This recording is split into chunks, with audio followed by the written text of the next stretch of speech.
If I jump in my canoe and I paddle for an hour, I can turn around and I can see it. I can see a limited resource. It's coming more and more to light how sort of nationally the food system is broken. A number of civilizations have developed their best ag land, and we can point to different examples back in history where civilizations have failed. Over the last 50 years, over 50% of our prime A and prime B land has been developed. We're clearly in a crisis. Save the ag lands. The governor says it. Every year in the state of the state, we're going to protect ag lands. Where? When?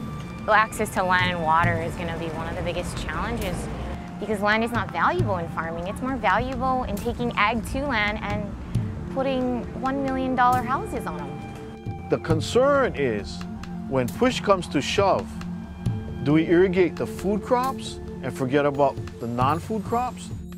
This is not touchy-feely stuff. This is life and death. This is the future of our people.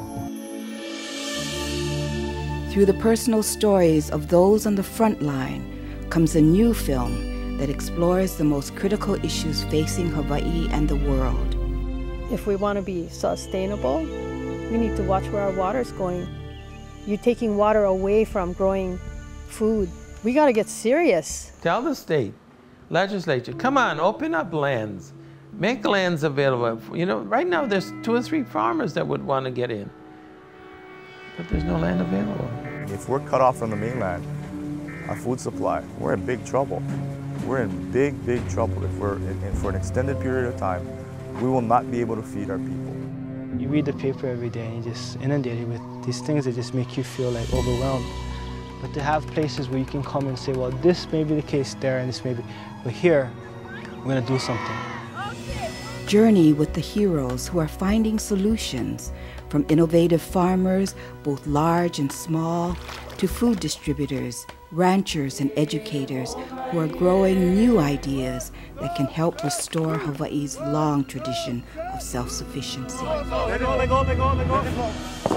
Answers to how we're going to survive is in the culture. It's in us.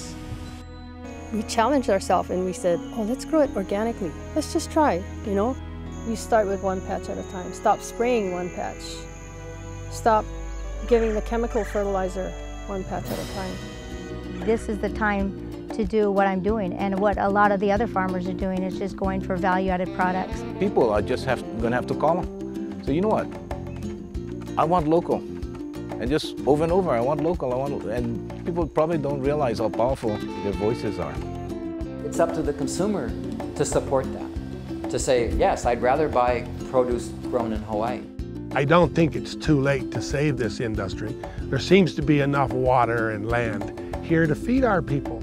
The average age of people growing food now is in their 60s, so we aren't producing any more farmers. Education is fundamental to the survival of ag in Hawaii.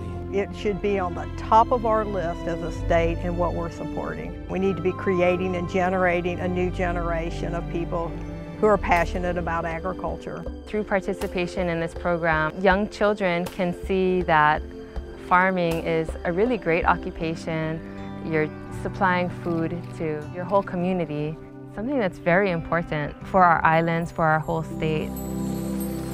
We've harvested a ton of food this year, literally 2,000 pounds of food. My father would be really proud of this place because what it has to offer for young people to learn. Each school garden is a seed of hope. You plant a seed, you nurture that seed, you watch it grow, you care for it, and then it feeds you. Nakupu Manaolana, Seeds of Hope.